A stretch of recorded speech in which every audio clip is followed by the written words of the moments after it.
Oh, good evening, ladies and gentlemen. Oh my goodness, so thrilled and happy to be with you tonight. Happy weekend. Oh my goodness. When I think back to last weekend and it felt like we were going to get snow and winter was about to begin, and here we are 7 days later, and it now feels like summer has arrived. So I am just so thrilled that you can all be with us tonight. My name is Nicholas Viselli, and I am the artistic director of Theater Breaking Through Barriers. And yes, we are coming to you very, very live from deep inside the heart of the Thunderdome here in beautiful Midtown Manhattan. And I want to cordially welcome each and every one of you to Theater Breaking Through Barriers' 5th Virtual Playmakers Intensive, or VPI 5. Time capsule. Oh my goodness. I can't believe a whole week has gone by. It went by so fast. But I guess when, they always say time flies when you're having fun. Well, it's flying really, really fast. And every night that we've been here with you, we have been so fortunate to have such incredibly great material. And tonight, Saturday night, the first night that it actually feels like summer here in New York, we have an incredible show. As you can see, our wonderful ASL interpreter, Marcia Adolf, is standing on a beach. At least that's what it looks like. Well, hopefully you'll get a little bit more of that in the next few minutes as well. The title of this wonderful play is The Big Reveal, and it was written by, oh my goodness, if you tuned in last night, you got to see her act. So tonight you get to see her as a writer, ESTRELLA Tamez. And so, so the play was written by Estrella. It was directed by, who else? The amazing Stuart Green. And we have a phenomenal cast. We have Shashi Bangera, Carlos Guillermo, Courage Bacchus, and we also have the incredible AhDream Smith, who you will be hearing. You won't really see her until after the show. So I'm not going to say any more. I've already talked too much. I'm going to turn this over to the gorgeous and sultry voiced Anne-Marie Morelli, who will be audio describing. Please take it away, Anne-Marie. Thank you, Nick. Hello, everyone. I'm Anne-Marie Morelli, and I will be providing any necessary audio description in tonight's play. Firstly, I would like to remind you all that during our virtual Playmakers Intensive, our stage is your computer screen. Currently, the stage is dark. When the play begins, each character will appear in their own separate box on your screen. Tonight's play is The Big Reveal, written by ESTRELLA Tamez, directed by Stuart Green, and featuring Carlos Guillermo as JP, Natasha Courage Bacchus as Drea, AhDream Smith as Drea's voice, and Shashi Bangera as Kat.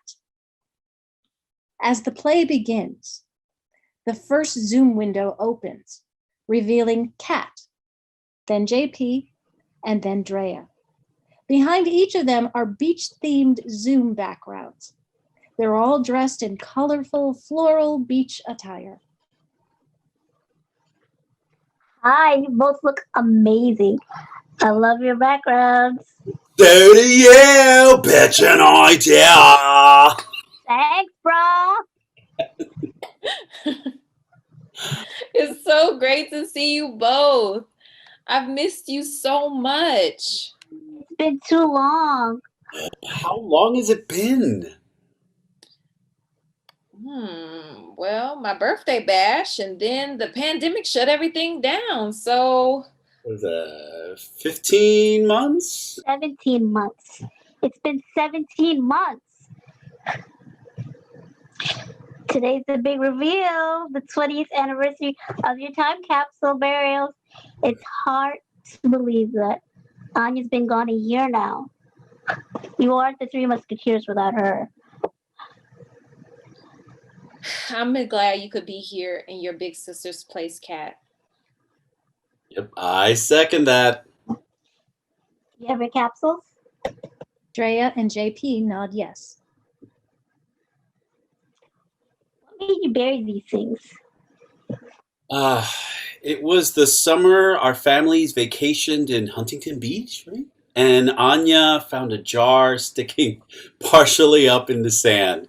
There was a little gem inside with a bracelet and someone's first name. Yeah, she came up with all these stories about where they were from. So she decided we should do that, but keep the items a secret. And opened them 20 years later. So we buried them in each of our own backyards. Anya never told me. Yeah, the ever enigmatic Anya. It sure was. I'm sorry. It's okay. It's okay, JP. We all miss her. She was the best big sister. Yeah, she loved you so much, Kat. And you know she be making fun of these Zoom backgrounds. Hey, if you can't meet at the beach, they were bringing the beach to us. Little sister Cat reporting for duty. Oh. Do you know how you got that nickname? You followed us around everywhere we went. Anya called you our kitty cat. So Cat stuck. I don't remember that. You were too little to remember. Mm-hmm. She admired you so much, raved about your natural acting talents. You were so quiet too. I forget you were even in the room with us. That's how I learned most of your secrets. You forget I was even there. Oh, do you remember the time Anya made Cat get into the closet? I was so scared of the dark, and you all left me there. We forgot all about you. And when we came back, you were sound asleep, just like a cat. That was really me. We were so lucky I didn't tell my parents. Ooh, so lucky. Your dad would have told my mom, and then she would have told me La Mano was coming to get me while I slept. I can't believe your family used to threaten you with that. If you didn't behave, the hand ghost was coming for you. I think that was the best training I ever had, sprinting out that house, half scared to death. I can't even look at a hand puppet anymore. Oh, well, that's my family for you. Hey, speaking of sprinting, have you ran any races lately? No, not lately. The last one was in July in 2016 in Vancouver. It was fun. Oh yeah, I remember you were telling us that at your birthday party last year. No, not last year. My party was in 2019. Wow, you're right. 2020 is like the lost year. Just all a blur. Unreal. Yeah, I feel like all I did was knit, watch TV, and did a whole lot of Zoom. I can tell you one thing about this pandemic. It's taught me the power of no in the powerful, healthy sense. You know. What do you mean? Before COVID, I was running around. No pun intended. Stressed, overscheduled. I felt like I couldn't say no to anything or anyone. Yeah, I get that. Not wanting to disappoint anyone. After Anya died, I was afraid to say no to my parents. They were so devastated and needed distractions. Yeah. So you say yes to everyone for them. Maybe it's the people pleasing in us. Yeah, I understand.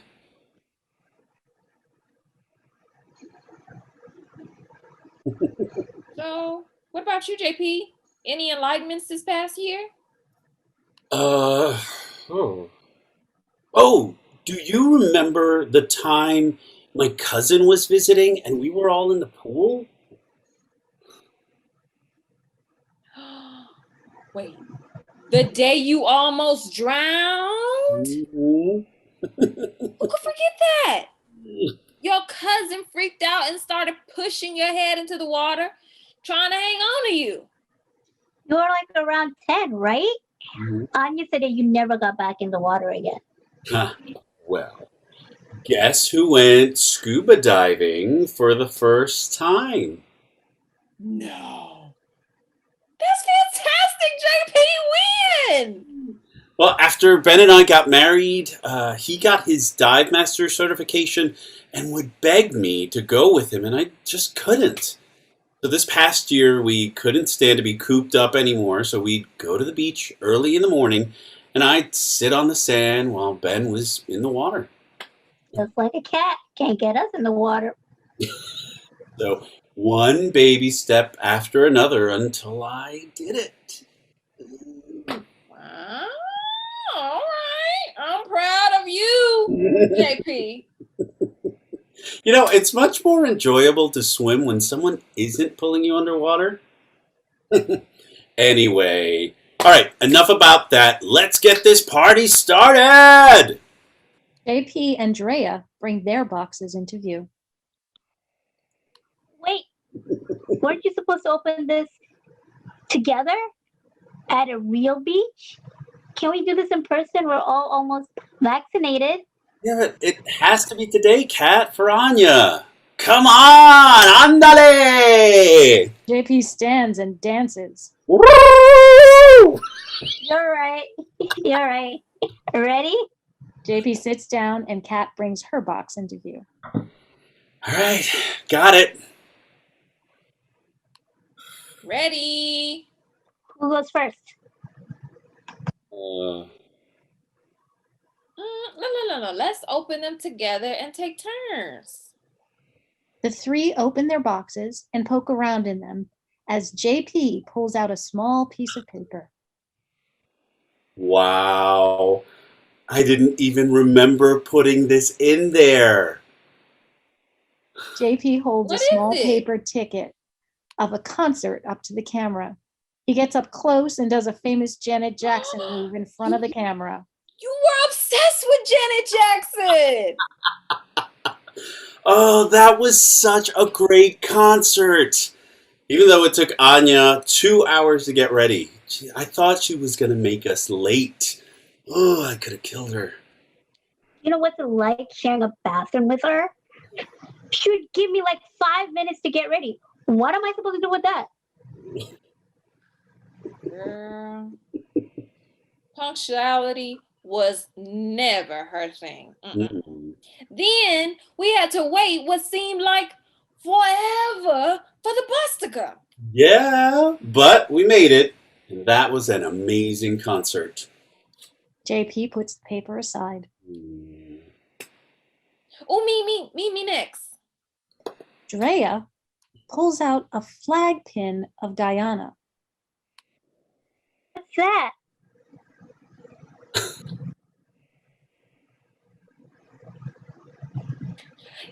It's a flag of Guyana that Anya sent to me the summer I was there. My sister couldn't stop talking about you that entire month. I miss Drea. When is Drea coming back? She drove us crazy. Well, I felt like a celebrity getting off that plane in Guyana. I had an unbelievable time, but I also got homesick. I was so happy to get her letter, though now that I think about it, Anya did sound a little blue. Did something happen here? Not that I remember. Kat? I don't think so. I just figured it was teen attitude, which she was really good at.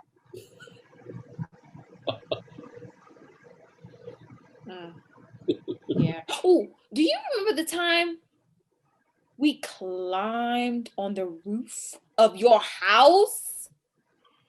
My parents were so mad at all of you. The damn ladder fell and we couldn't get down. I thought we were gonna die up there. No food, no water. You were Oh. only up there for 2 hours before my parents came home. Yeah, 2 excruciating hours. I was so mad at you and Anya for convincing me to go up there. She could talk you into anything. Hey, Kat, what's in Anya's box? Kat looks into the box and pulls out a paper napkin with a lipstick kiss on it and the initials JP written next to it. Oh, damn it. Wow. Okay. I have a confession. Anya and I were at my house one day and we were bored. Drea, you were in Guyana. And we just experimented. Neither of us liked it, and we swore to never kiss again.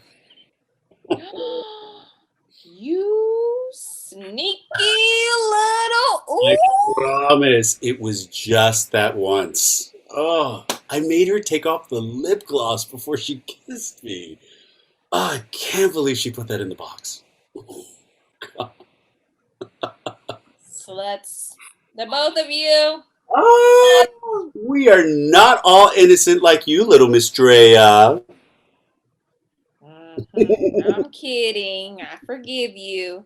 It's not like she's here to defend herself. I thought I knew all the dirt on her.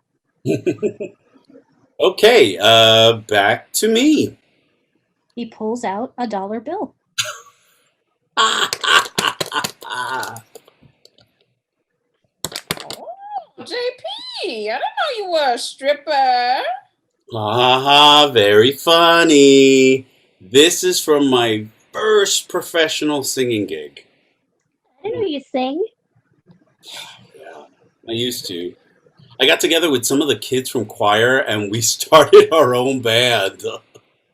Don't you want me, baby? Don't you want me? Oh.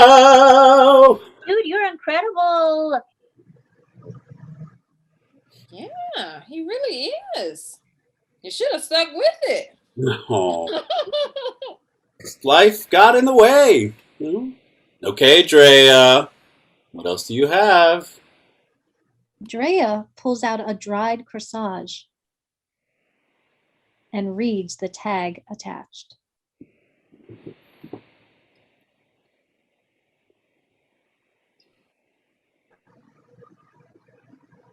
Prom 2001. Oh, wow. This is Anya's corsage.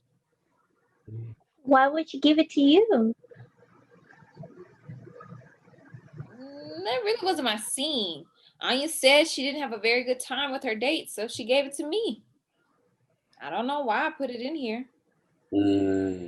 Watching Anya be crowned prom queen was certainly the highlight. I didn't know that. Come to think of it, she didn't really talk about it. Another Anya secret. Hey, what else does Anya have? Kat reaches back into the box and pulls out a folded paper.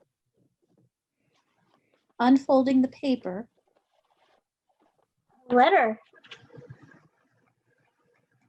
What does it say? Kat? Dear Drea. Hey, is there one in there for me? No. Shh. Let her read, will you? JP, go ahead, Kat. In 20 years, we'll be grown-ups. And when we open our boxes, you're gonna find that the JP and I kissed. And I know what you'll say. Does she know you or what? Cat reading from the paper. Stop floating, JP. Ha! She knows you too, JP.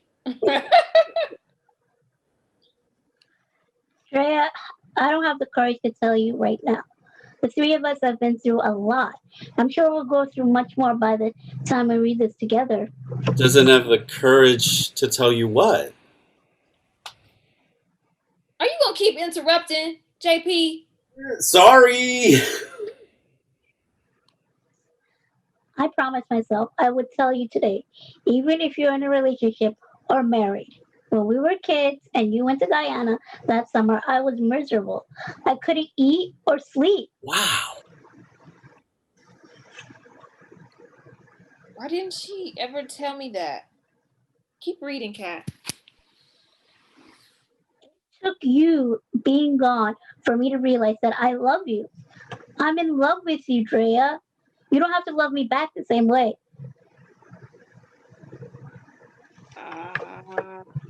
I had absolutely no idea. Oh, come on. No, did you? Well, no. You know my parents, and I don't know how they'll take this, but I swear that on June 5th, 2021, you'll finally know. Damn it. What kind of friend was I? Holy moly. Drea, don't beat yourself up.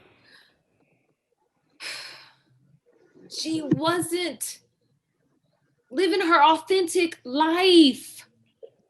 I think she figured out how to be happy. Is she though? I should have been paying attention. We all scattered after high school. Our families moved away and we didn't see each other every day. How were you supposed to know? Anya just wasn't ready, Drea. Drea, you believe us? It's not your fault. Deep down, I know, but Life of the party and always the last to leave. Kat, will you send me that letter? Of course. Drea holding the corsage up to her lips. Thank you. You know what? That night after prom, she showed up at my house. It was late and she was really upset and crying. I asked her what was wrong and she wouldn't tell me. Nope, she just handed me the corsage and walked away. I kept calling to her, but she didn't look back.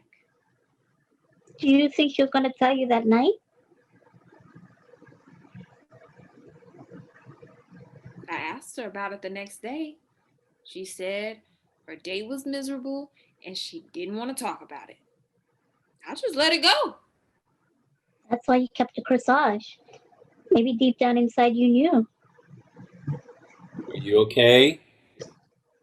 Drea, we're here for you.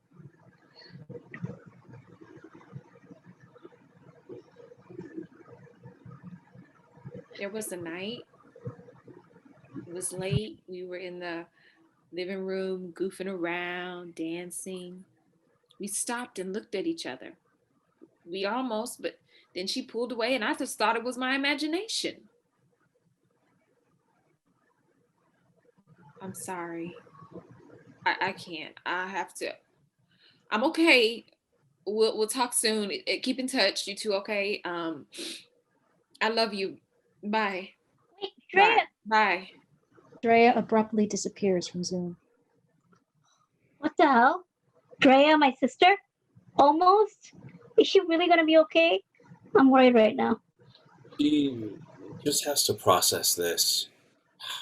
And I always knew they had a strong bond, but Damn, what a year it's been. Here we're finally coming back to a sense of normalcy with the vaccine, and then This is thrown at Drea, at us. How do we not see any of this? Life's a kicker, huh? Sure is. Hey, you okay? This is some big information. I'm okay. Or at least I will be. Will you check Andrea for me? Of course. I'll call it a night. Look, I'm here for you both. Take care of yourself, kitty cat. Thanks, JP. Send me some knitting ideas, will you? Woo! Will do. Bye, cat. JP disappears from Zoom. Cat holding the letter. Anya, why wouldn't you talk to me? I thought we are always there for each other. Weren't we? I miss you so much. I'm sorry you had to live with the secret. Damn it, Anya! I know you hear sis. I can feel it. Cat's camera goes black. The end.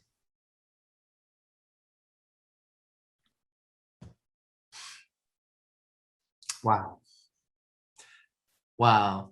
That was such a beautiful play. And it has, there's so many wonderful elements to it. And I want to talk about all of them. But I need to bring back this incredible cast. So everyone, please come back, come back, come back. Oh, so wonderful. So wonderful. Wow. Thank you. Thank you so much for everything. Wow. What a beautiful play.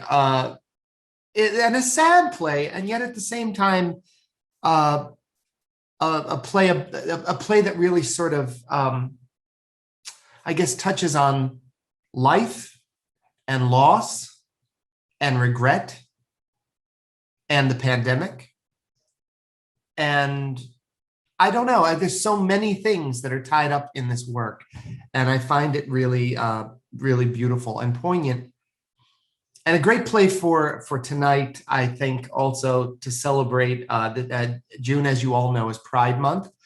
And I think that is also a good, a very important element and a very important point to talk about and celebrate in this work as well. So I have to start, since plays always start with the words, I have to start with you, Estrella. Congratulations on such a beautiful play. Thank you. Really amazing. Thank you, Nick. So this is the first time that you've written for us. I know you have written before. You've done, you are one of those multi-talented individuals, as are pretty much everyone here. They, singers and dancers and musicians and athletes and writers, you name it, you all do it. I guess one of the reasons why I love working with you all so much is because there's such a deep pool of talent in all of you. How did you come to write this play, if you don't mind me asking? What were your initial ideas for this? So I remember what you told the writers at the beginning about the theme that you wanted, which was basically the events of the last year, and I think it was a difficult year for everybody on so many different levels. And I know we've talked about this before with other with our other intensives. And so for me, I started to really look back on my own year of the past 17 months. And with a lot of people having to deal with loss, and I was touched by it through the pandemic. I knew of people who lost people during the pandemic. And there's nothing like a pandemic to get you thinking about your own life and what would happen when you left it. So many people leave you don't know their full story. You don't know what they've been through. You don't know what they haven't been able to say in their lifetime. So that was very important for me to touch on as kind of like a what if. Um, what would you leave to people? Also, the time capsule thing, it's like, um, friends getting together at a time when we're not able to see each other face to face. And so, how could I bring these people together, these characters together? When we all got together at the very beginning and we met and we talked and got to know each other, um, I took a lot of little pieces of what everyone's stories were. Courage is running, her racing. Carlos had actually talked about his fear of water, and then Shashi had talked about her own stuff. The teens kissing, like the best friends kissing was actually from my life. Um, I had a best friend. He actually passed away when I was in college, but we were best friends, but we did, kiss when we were kids, and we were like, oh, what's this feel like? And then we were like, no, we're more like siblings. But um, so that was taken from my life, but it was really interesting because I wanted to use little bits of pieces of everybody's life to make their characters come alive. But I have a lot of friends in the gay community, and then so I wanted to honor that. And just the thing that's always gotten me so angry is people who are society not allowing people to be their authentic self. Mhm. And so that was something that I wanted to address because I'm very passionate about that. I feel like life is too short to not be able to live the life you want to live.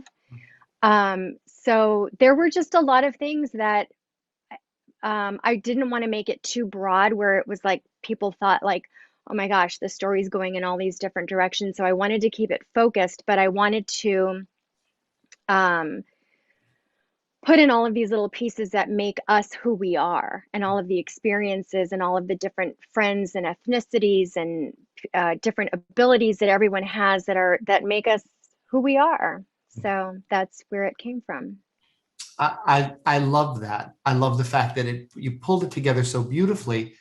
But once again, what made the work so important and so special is the fact that it truly was a collaboration with all of you. I find that when we're doing this work, this project, the most successful projects are the ones where everyone just sort of goes all in and they embrace the work. And because I mean, it's not just another job where you are able to, just, oh, I'm going to do this part and then that's it. You actually have a very vested interest in the work itself. And that to me makes it so special. It was so beautiful. And also, yes, I'm very struck with the fact that they were all such friends, and yet that Anya passed away without being able to reveal directly everything she felt to the people who she felt closest to. It was beautiful. It's a beautiful, beautiful piece. So I have to now talk to Stuart because, again, Stuart Green is, I refer to Stuart as an angel on my shoulder. He's been such an important part of this work that we're doing. He's brought so many of you to us and allowed and shared you, I should say, so that we can all get to know each other and work together. And that is a great gift. But you and Stuart are very good friends. And so this was, I think, the first time that you actually, Stuart, you got to direct something that Estrella wrote, right? Is this correct? Yeah, it was great. I mean, we've known each other through the pandemic because even though we've never actually physically met, we met in an acting class. This guy, John Swanbeck, who's wonderful. And we just became friends, and her friend Rihanna as well. So it's been a lovely collaboration. And it was just so funny that we got paired up where she directed my piece last time, Mhm. and then we just randomly paired that I got a chance to direct her piece. So you know what? It's good. It's good. I think if I don't get a Christmas card, I'll be offended. It's fate. Again, I cannot take credit for this. If I were to sit down with a pencil and paper and try to pair the groups, I would not be able to do a better job. Yeah. I love the fact that this is the way it just happens. Me too. And I think it's important. I feel that when new work is being developed, to have, I think the writer and the director have to really be communicating a lot. That's been my experience. Every new piece of work that our company has produced, I always will tell the writer, you get to choose your director, because that relationship, you have to, especially when it's a premiere, you have to trust the person who's going to be presenting it. You want to make sure that it fulfills, it expresses what you wanted as a writer. Yeah. And so I think it was such a great thing. And there's a lot to talk about here because there were so many other elements that had to come together in this play. And I want to talk to all of you about them. I will tell you now, I want to give you guys some time to take a break. So I'm only going to try to talk for maybe another 7 or 8 more minutes, and then we'll extend the conversation a little bit longer in the next talk back when we're on Facebook at 8:30. Everyone, that's a shameless plug. All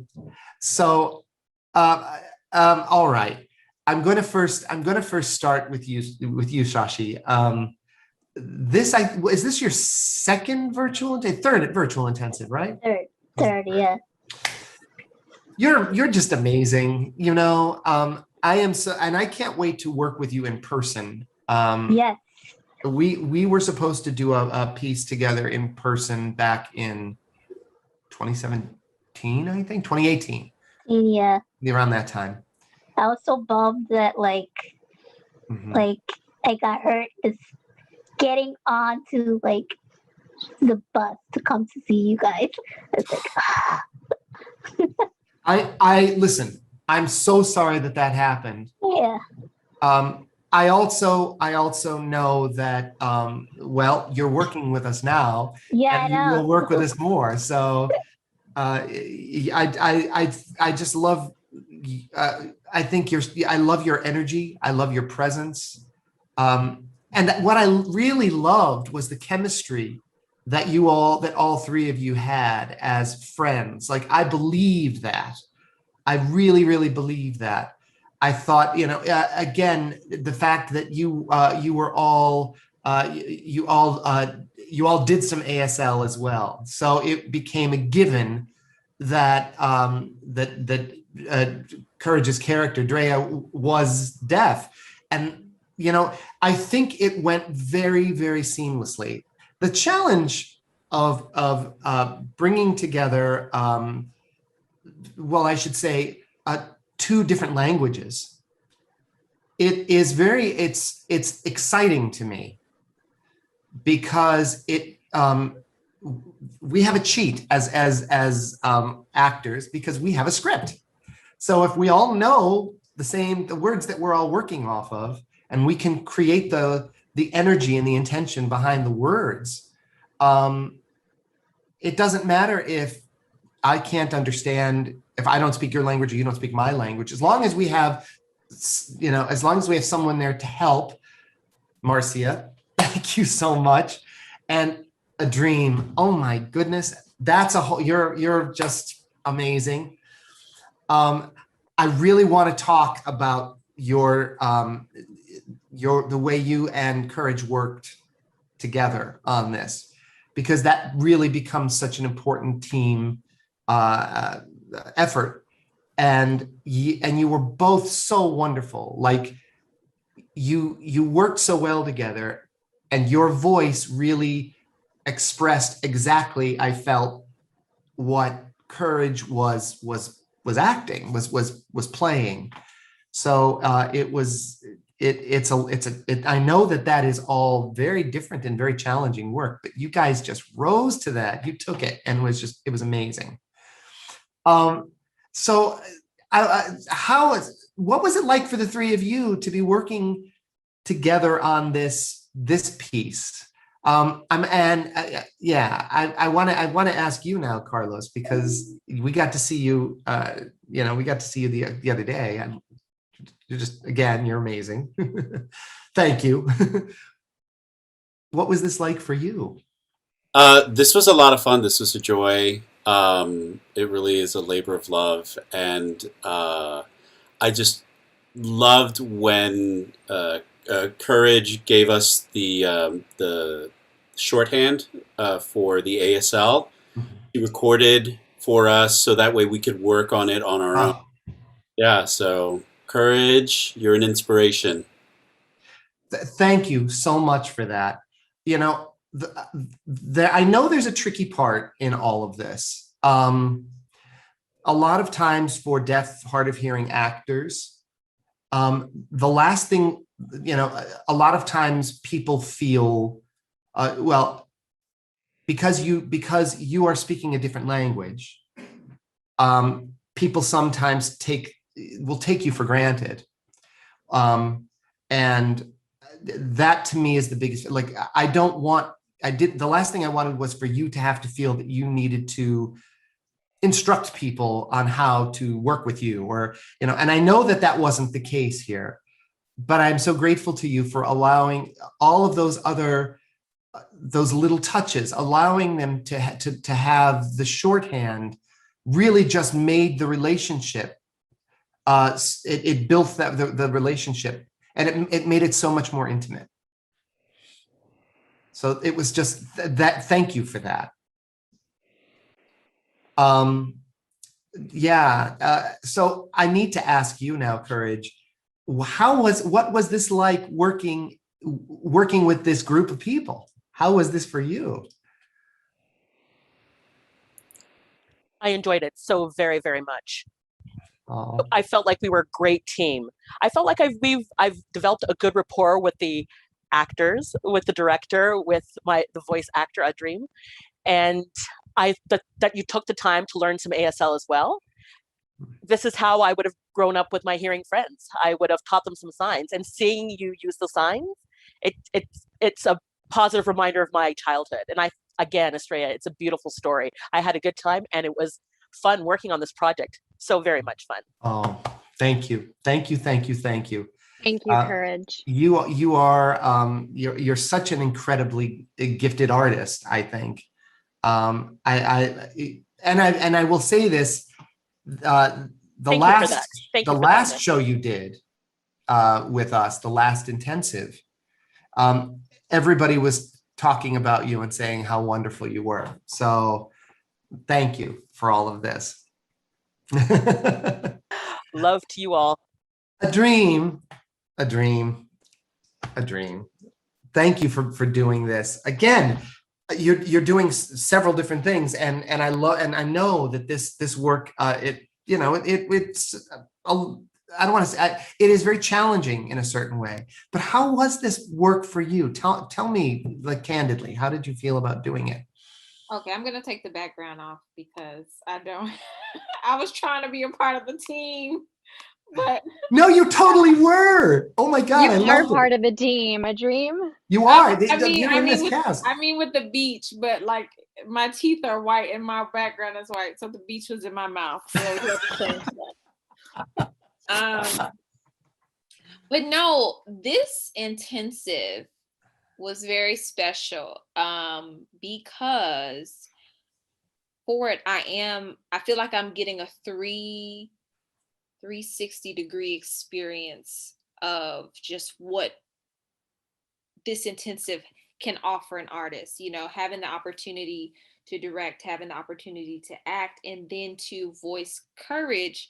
And fortunately for me, the play that I'm directing, there is also a non-hearing actor. And so I feel like I got the goody goods because I had worked, one, with Courage before, but two, I got to see how my actor was working, and how she interacted with the cast and kind of get a little tip here, a little tip there. So this experience was great. And to your point, Nick, I feel like it was definitely collaborative, not only in how Courage and I communicate, but in that exact example of seeing how other artists work and being like, oh, I like that. Let me see if that tactic works, in this environment. So as someone who prides myself on communicating clearly and effectively and making an effort, I was really excited to find things that worked.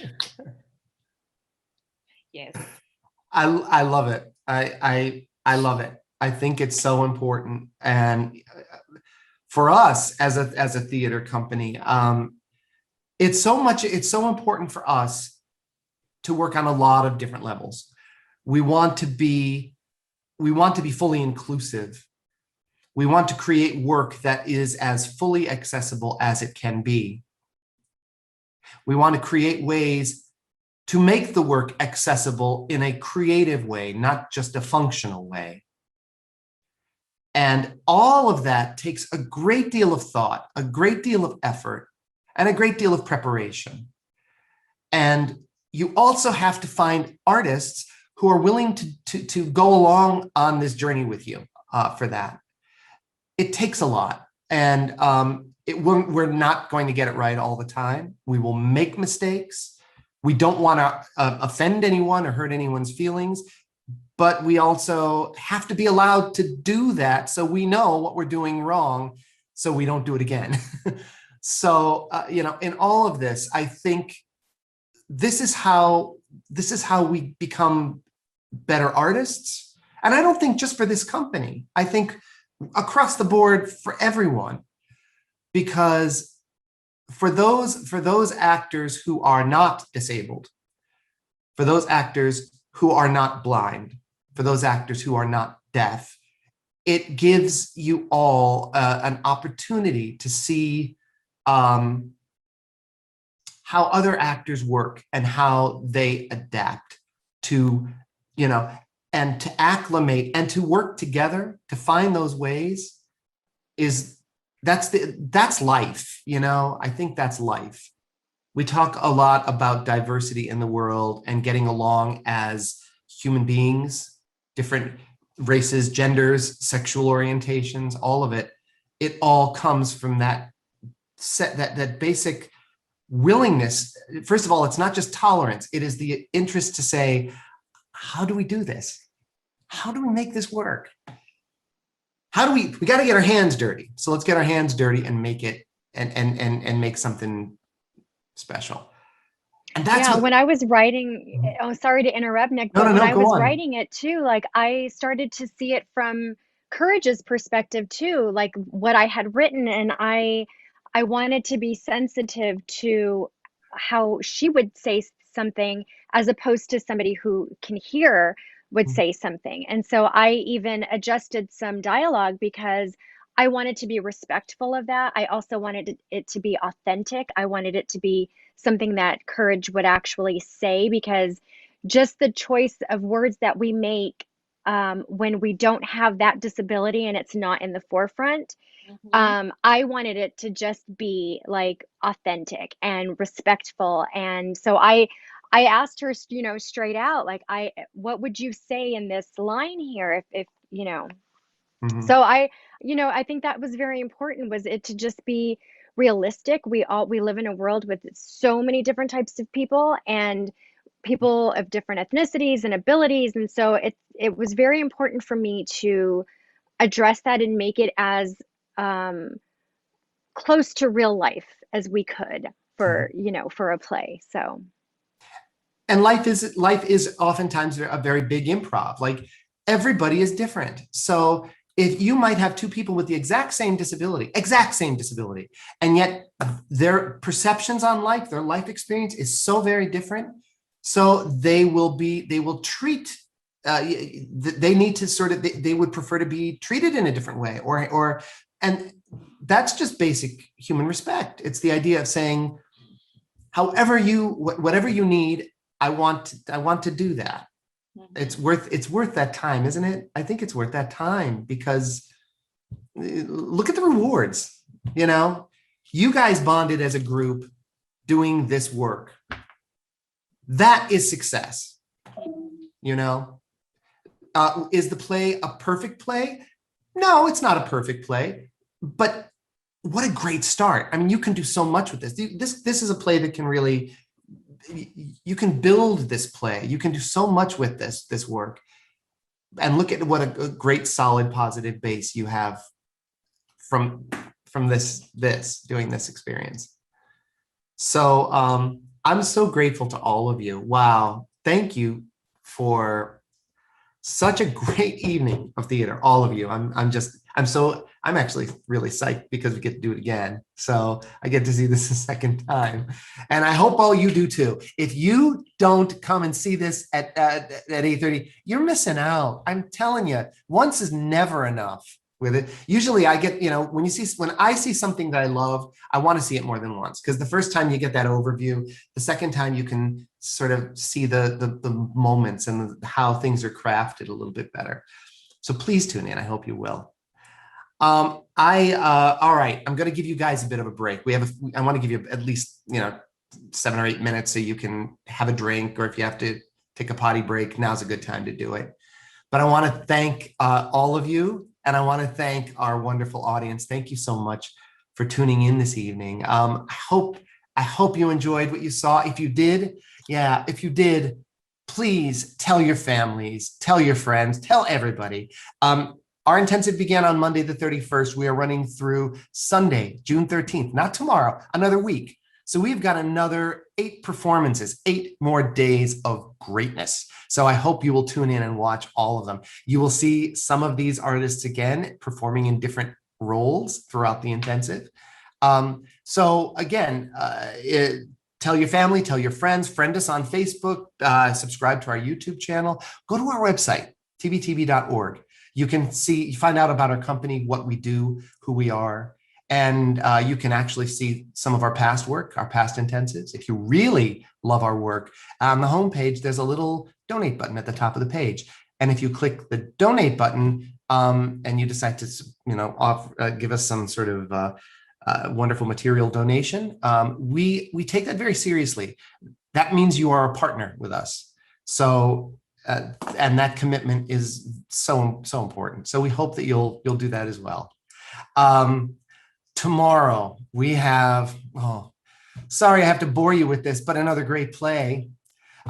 This one was written by the brilliant Enrique Huili, and it is titled Something is Far Away. Directed by a really, again, outstanding director, Eric Nightingale. His first time working with, no, that's a lie. He's worked with us before, but a long time ago. His first virtual intensive with us, Eric Nightingale. And we have an incredible cast. Shravan Amin, Richard M. Rose acting this time, and Jamie Patrone. Something is Far Away. 7:30 here on YouTube, and then 8:30 on the next channel on Facebook. Ladies and gentlemen, thank you so much for watching. Again, a huge round of applause to this wonderful, wonderful cast. I love you all. Thank you so much. Have a great night, and we'll see you in about 5 minutes on the other channel. Bye-bye, all.